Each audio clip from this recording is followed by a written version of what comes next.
Good afternoon, everyone. We are thrilled and grateful to welcome Ann Napolitano, author of Dear Edward. We also have today with us, besides myself, Judy Broadworth, our fearless leader, Perry Saunders. We have Pam Schenk and Heidi Needham, both of whom serve on our wonderful board of directors. So Ann is going to discuss her novel, Dear Edward. We are just more than fortunate to have her as a small library. It's rare for us to be able to welcome national bestsellers, and because of the goodness of her heart, she is here with us today. So welcome, Ann, to White Pigeon.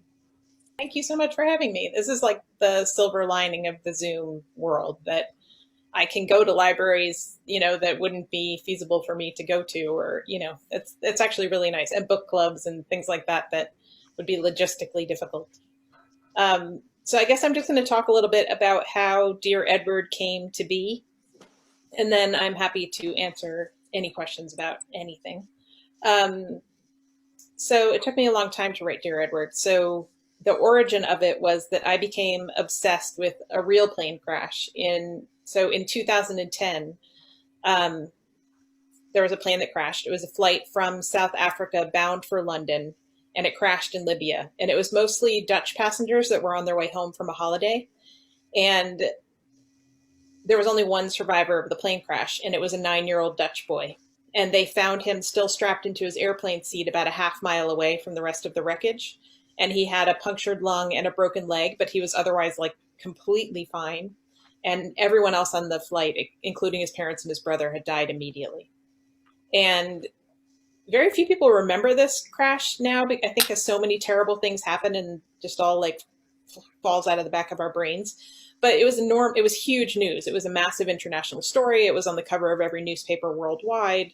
And I was obsessed from the first time I heard of it, because I just couldn't imagine what this little boy must be feeling. And I think there were two things really that captivated me initially, because I had no prior interest in plane crashes and aviation or any of that. Like none of that had intersected with my interests up until this point. So the first one is probably a smaller one, but in 2010, really for the first time, social media was becoming recognizable as what we know it to be today. So 2010 was actually the first time that everyone you knew was on Facebook, including your mother. It's kind of like 2009, not so much. 2010, all of a sudden, like everyone was on it, in all generations. So when this crash happened and it was this massive international story, usually we would just have the gatekeepers giving us the story, like the Anderson Cooper and the New York Times, and the proper journalists would be giving us the information. But because the internet suddenly had risen up to this level, people from all areas were weighing in on it. There were young girls about the same age as the little Dutch boy that created Facebook pages for him, and talked about how cute he was and how sad they were for him. And there were aviation aficionados who were speculating online about why the plane might have crashed, because it wasn't initially apparent. There was a leak from inside the hospital where the little boy was, that the president of Libya had called him in his hospital room to see if he was okay, which I thought was crazy. And so it was like having a 360-degree view of this event, where normally we would have just had this one view. And I found that really fascinating. Like, to have little girls weighing in on this was so interesting to me. And then the second thing was that every story done about this boy and this crash, even if you Google it now, there's two images basically that are tied to this crash. And one is of the actual airplane debris on the field where it crashed. You'll see that image. And then the other image is a photo of the little boy in his hospital bed with his eyes closed and a bandage around his head. And he was 9 years old. He was such a beautiful little boy, and he's so small and looks so broken. And I would just look at these photos and just think, oh my God, like, how is that little boy going to be able to get out of that hospital bed and walk out of that hospital without his mom and his dad and his brother? Like, how is that something that we could think that would be possible? Like, how can he go have a Wednesday or eat a sandwich or be expected to laugh at a joke like ever again. It felt like he would shatter into a million pieces because of what he had been through when he was so little. And I have two boys, and when this crash happened, they were 1 and 3. So certainly some of it was tied into that, because I felt like I needed to know if this little boy would be okay or could be okay. And I didn't know if he could be okay. That seemed very up in the air. And part of my desire to know was I felt like I needed to know if something terrible happened to one of my boys and I wasn't there to save him. Like, could the world step forward and be kind enough to save him? Or is that even possible? So I knew almost right away, because of like the muckiness of this obsession that I had for this flight, that I was going to have to write my way into understanding what had gripped me so hard.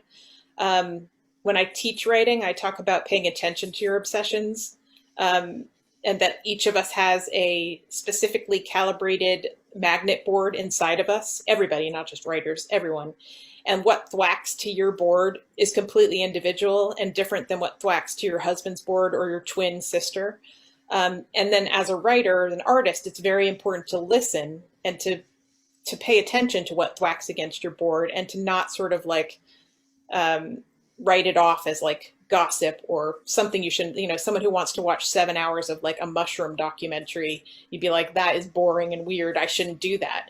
You, as a writer or an artist, you have to be like, all right, that's weird, but I'm going to do it because there's something about mushrooms that's very captivating to me.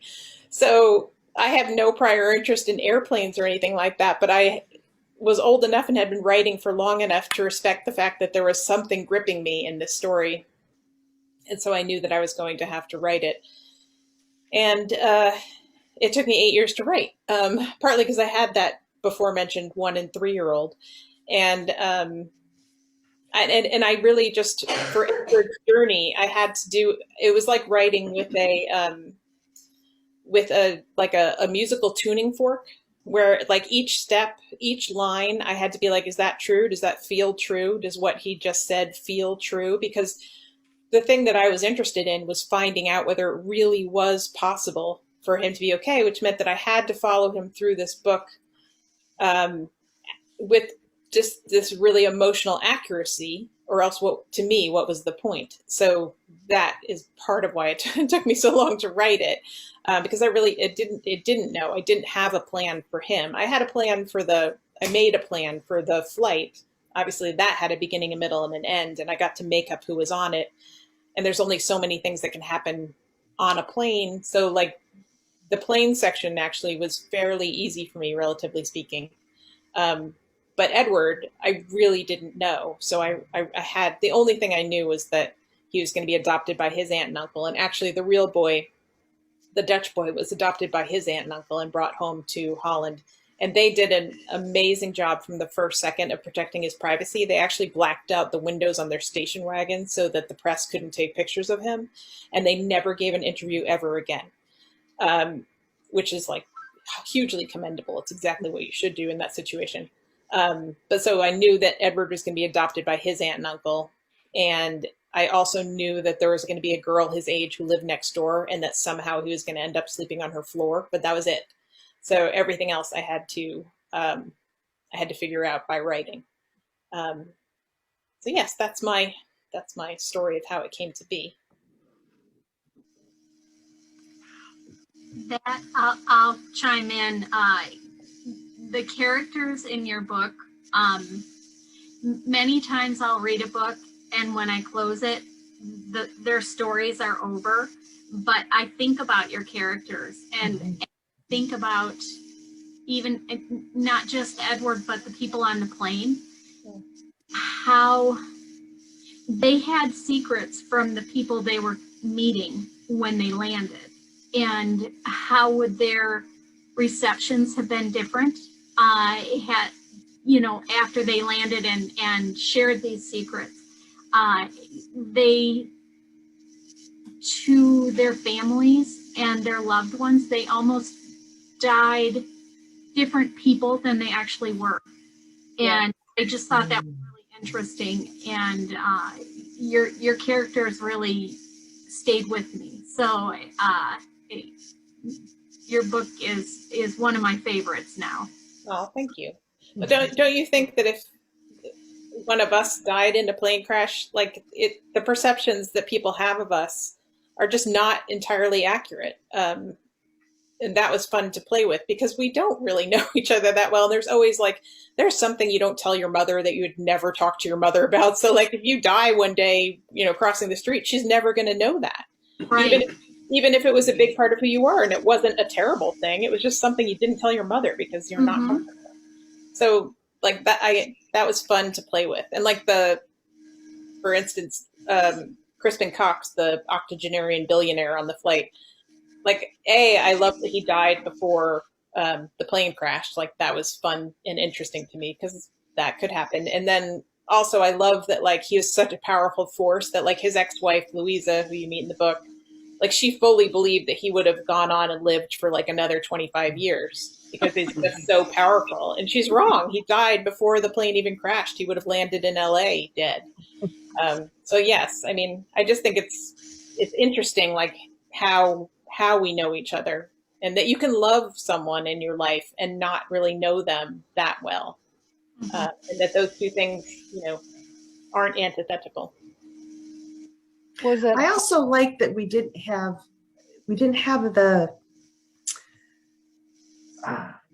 the opportunity to hear their last thoughts, knowing they were going to die. I liked that they were completely present in the moment. We were with them, and all of a sudden they were gone.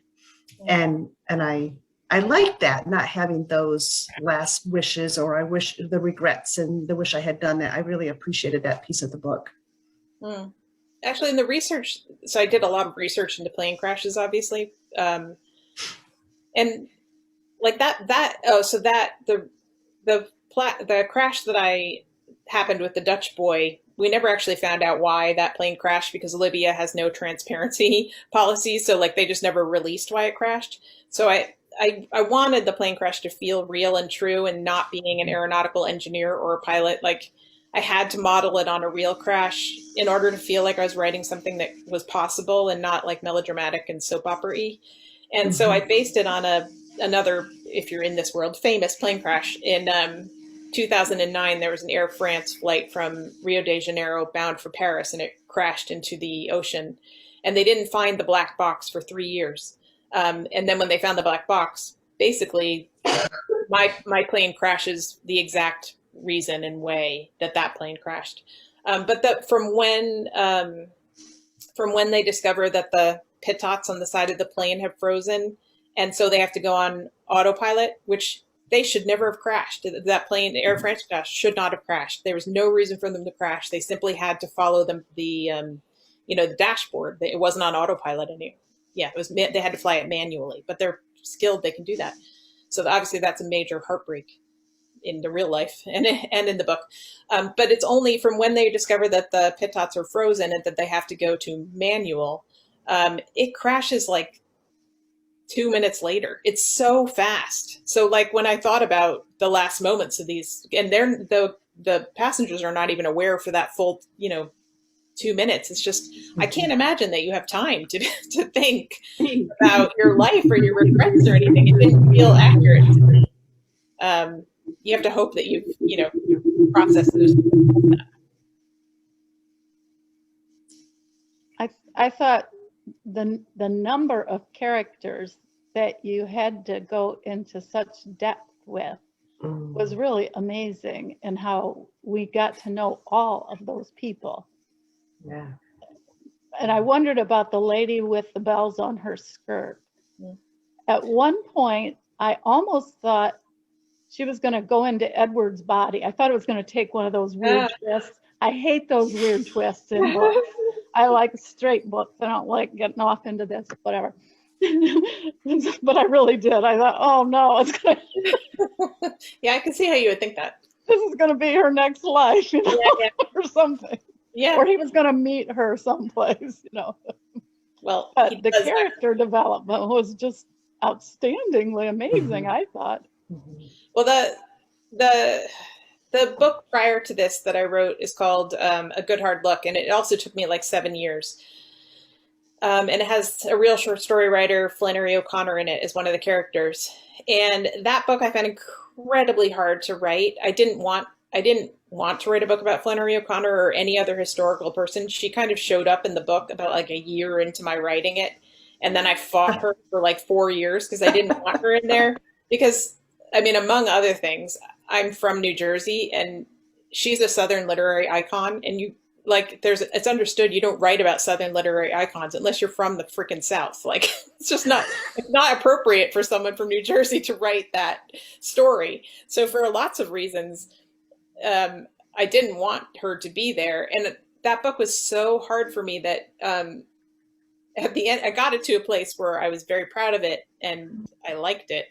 And I, still do. But my husband at the end was like, oh my God, this is like a labor of love, right? You shouldn't be like in this like existential fight to the death during it. Like, what is the point of what you're doing if you can't love it? And he was like, I really think you need to do whatever your next book is, you need to use a different process because this was a nightmare. And so he challenged me so up until that point, I had been what is called an intuitive writer, which means basically that like I have an idea for a scene. Like I'll have this image of like a mother and a daughter talking in a kitchen and I'll start writing this scene. And then someone walks in and says something that I didn't expect. And then something else happens. And like the book evolves from there. There's this amazing quote from E.L. Doctorow that writing a novel is like driving home on a foggy night. You can only see as far as the end of your headlights beam, but that's enough to get you home. You can see 10 feet and 10 feet and 10 feet and 10 feet. And then there's your driveway. And that's how I have always written. And it's really fun because it's an active discovery. It's like reading. It's like, I don't know what that character is going to say. And then it does all like magically morph into like a story with a spine. And it's very exciting. But in A Good Hard Look, I was like driving in figure eights around the country before I figured out how to get to the driveway. And so, and really what part of the problem is that when I'm writing, what I like to do more than anything is what I call write pretty sentences, which is writing like just an act of discovery, but like, like the rhythm of the language and the paragraphs, there is like a musical rhythm and cadence that happens in that process that is my happy place, but I can't think cerebrally while I'm doing that. So that was the problem with A Good Hard Look, whereas I think I had become a better writer than I had in my first novel, so that I was more ambitious, not like specifically ambitious, like I set out to be ambitious, but like the book was more ambitious. And so I needed to use some of my actual brain, and I can't engage my actual brain when I'm writing. So it was like this kind of torture. So what my husband suggested was that for whatever the next book was, which turned out to be Dear Edward, that for the first year of the process, I was not allowed to write pretty sentences. I could research, think, and take notes, but I couldn't write. And I was very irritated at him. And but he was really, really, really right. And I did that. And so during that year, I obviously had a lot of more research to do for this book than I had ever had to do. I normally write about like families that live in a house, which doesn't require a tremendous amount of research. But I did need to learn a lot about aeronautics and pilots and whatever. And then also let me sort of figure out who I wanted to write about on the plane, and then to think about them extensively before I actually started writing. So that helped. And also an addendum to that, my probably favorite thing as a writer, other than writing pretty sentences, is going into different characters' heads. My first draft of Dear Edward, I went into those characters on the plane that I do. And then on the ground, I also went into Lacey and Shay's and John's head as well. And my two friends who I went to graduate school with were also writers, and we were each other's first readers for like 25 years. And they were like, this is too many heads. Like, you can't be in this. It's too overwhelming for the reader. And they were like, what makes sense is to just be with Edward on the ground and then be with these other characters in the sky. So I actually had to like rein myself in as far as, there's nothing more fun to me than like Florida, who's the lady with the skirt belt.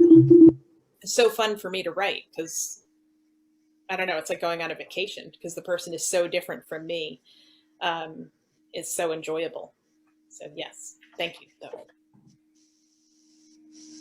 I want to ask a question about the sculpture. I'm a visual person, and so the way you even described the characters in the book, or described how the shed was at the back of the property, I could visualize so many things, but I'm wondering where that visual came for you with the sculpture.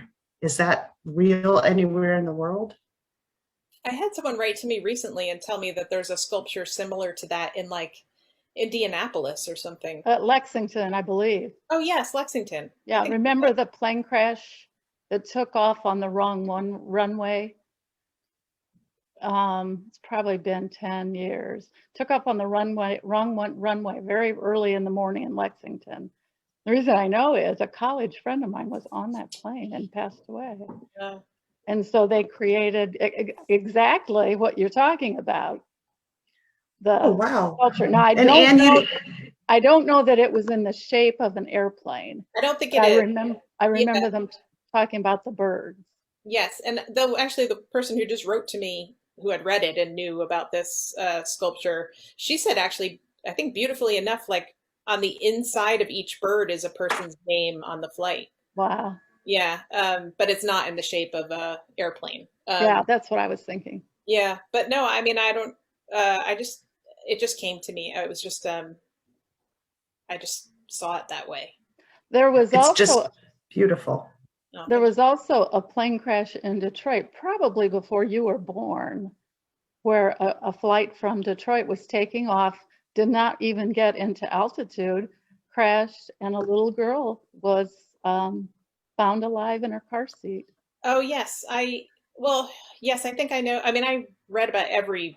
I'm Yeah, sure yeah. one, but there was a toward the end of my writing the book, there was a documentary. It ended up airing on CNN, and it's called Soul Survivors, and it is about the at that point the only like there were 8 living soul survivors of airplane crashes alive in the world, and it didn't include my Dutch boy because it is prior to him that they had made the film. And there's one man who lived somewhere in the Midwest who I believe was in 2 crashes, survived 2 crashes, and he didn't make the film, but he was kind of like the orchestrator of it, where he went around the world and interviewed the other people. And one of them, I believe, was the girl who was in the car seat, and she was saved by a paramedic, obviously, and they have a lifelong friendship, which is so sweet. And then she has a tattoo of the silhouette of a plane on her forearm. Her whole forearm is like a black plane. It's very striking. But obviously, it shaped her entire life. She lost her parents, and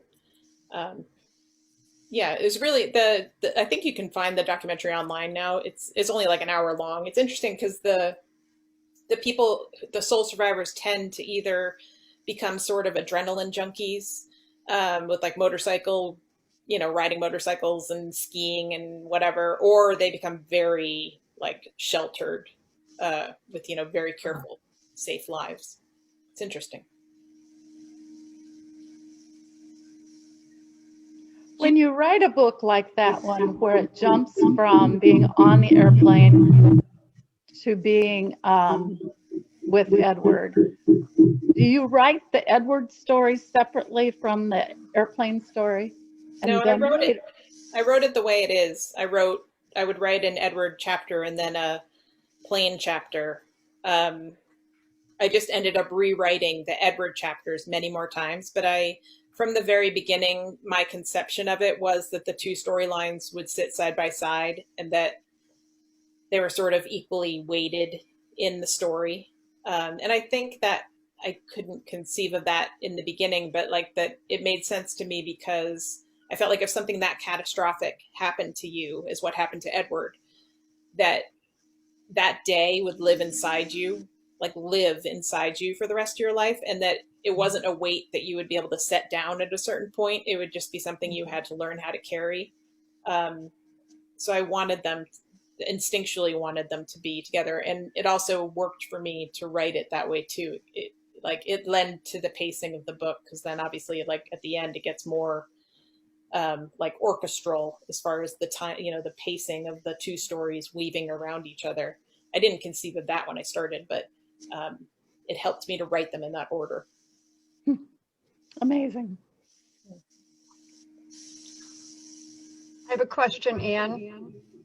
Can you hear me? Yeah. Okay, still having some difficulties here. This is kind of out there, but after all the research you've done with the aeronautical industry, do you fly often? How do you feel about that? Yeah, it's a good question. I was a nervous flyer to begin with. And then I had to fly more than I have ever flown in my life in promotion. I mean, Dear Edward came out in beginning of January 2020. So I went on tour for like 2 months straight, and then the world shut down basically. Right. But I did some pre-production, like before the book came out. I went and met booksellers like all over the United States and things like that too. So I did more flying than I had ever done. And I'm about the same. I'm still a nervous flyer. I just know way too much now, and I have like weird facts in my head. Like unless someone's flying you somewhere first class, it's best to sit in the back of the plane, because that is the safest place in the plane to sit. Like you don't have to be in the last row, but if you're in the last like quarter for crashing, being in the tail is way safer for survival. Thanks for that tip. You're welcome. And you should also always wear like real shoes while you travel, because if something did, like not high heels or flip flops, because if anything happened, like you need to be able to like climb over things, and wearing sneakers or whatever is actually way better than wearing stilettos. Okay. I don't even own stilettos, but yes.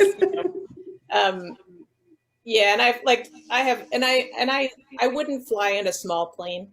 I wouldn't fly in a helicopter. So I have I have things that I prefer than other, modes of airplane models, etc., stuff like that. But I do fly. Okay. Interesting. Thank you.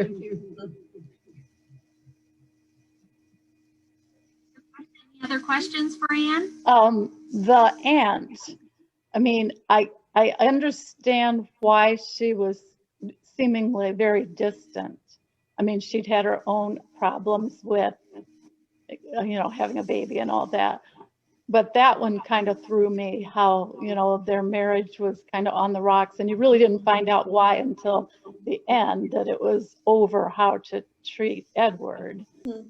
But it just seemed to me that she was the last person to help that little boy, unlike the father or the uncle, Yeah, I think that it was the hardest. I don't think she was just well suited as a human to take care of a 12-year-old boy. Well, she was emotionally not there. Yeah, and it was her sister died on the plane. Yeah. Mother was her sister, so like it was just.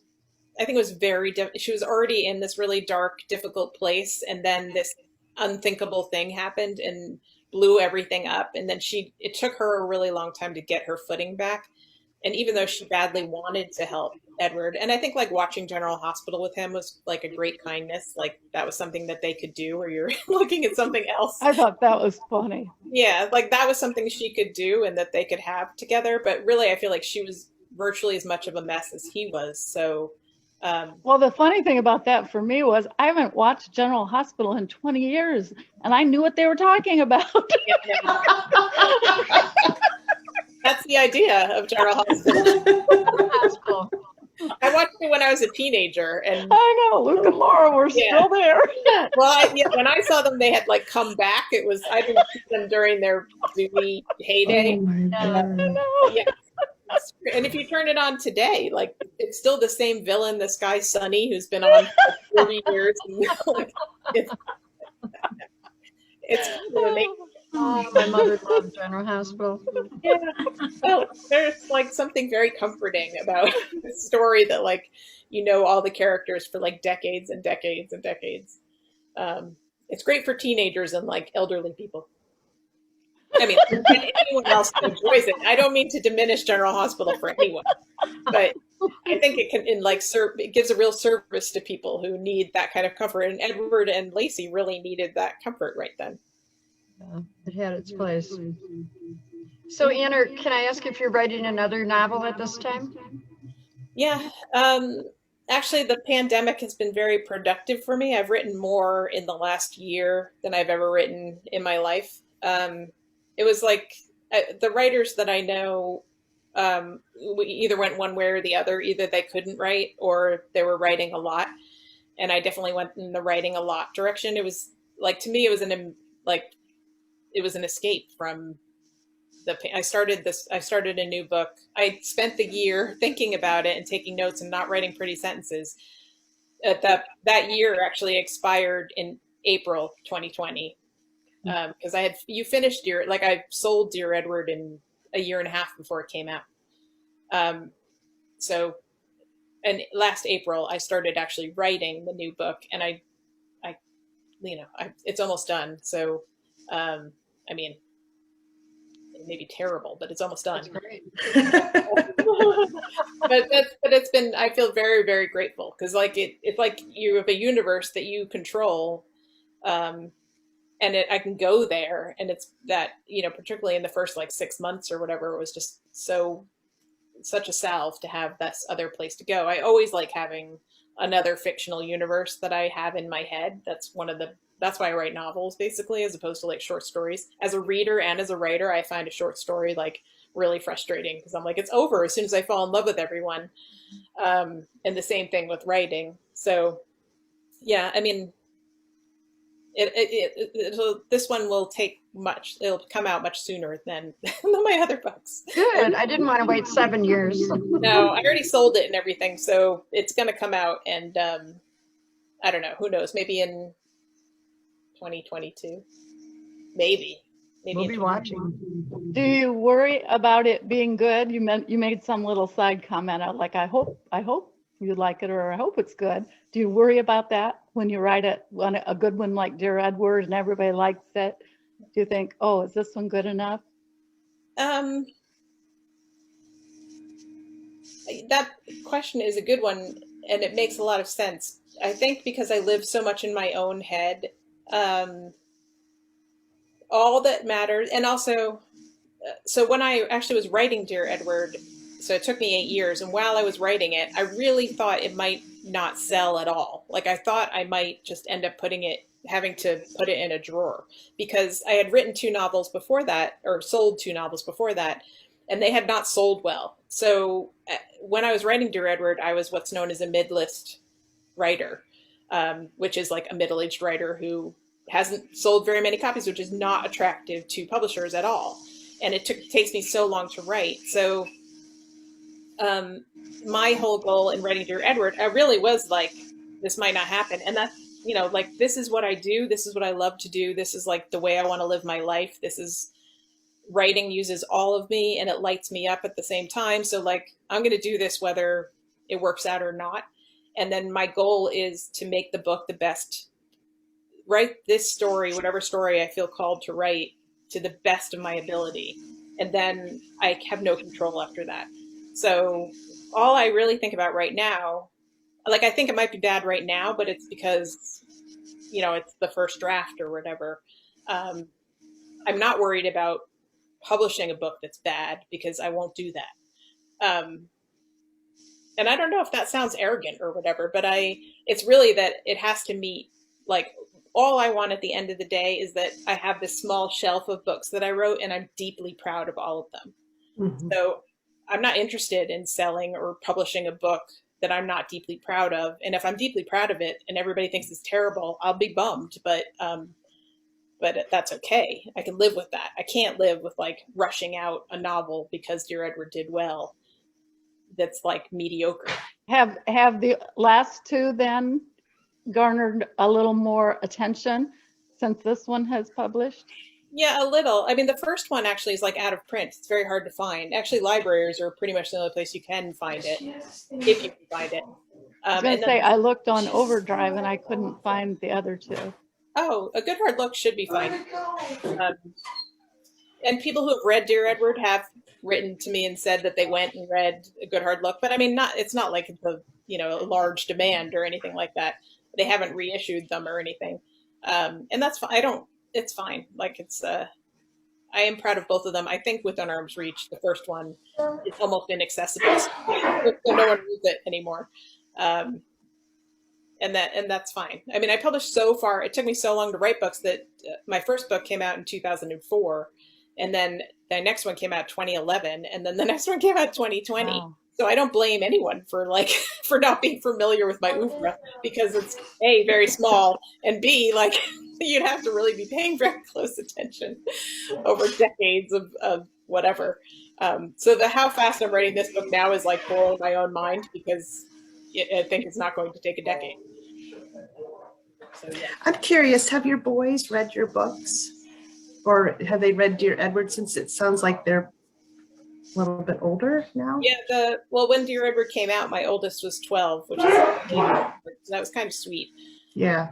They came to the first book events that I had in New York City, and my 12-year-old in particular was way into it. I think he felt like he was famous because all these people came to Barnes and Noble or whatever to see his mom.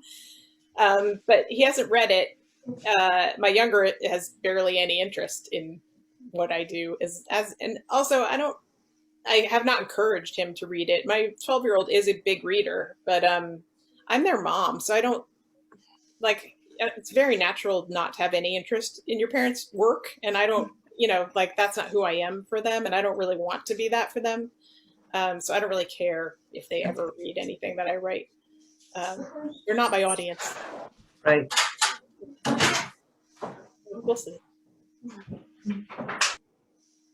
Well, Anne, we are just thrilled to be able to host you today. And like I said, Dear Edward is one of my favorites. For you viewers, we do have a couple of copies of Dear Edward here at the library, and we also do have it on our Libby app. So you can pretty much grab it anywhere. Thank you, Heidi. Oh, there, Pam's got a visual aid there also. And we are just so thankful that you gave us your time, and really thankful that you put this book out here. It's a very moving book, and if you haven't read it yet, I encourage you to read that. So thank you so much, Anne. Thank you so much, Anne. It's been a great guys. pleasure. I appreciate you having me. It's a pleasure to talk with you. Mm-hmm. Very interesting. Bye. Thank you.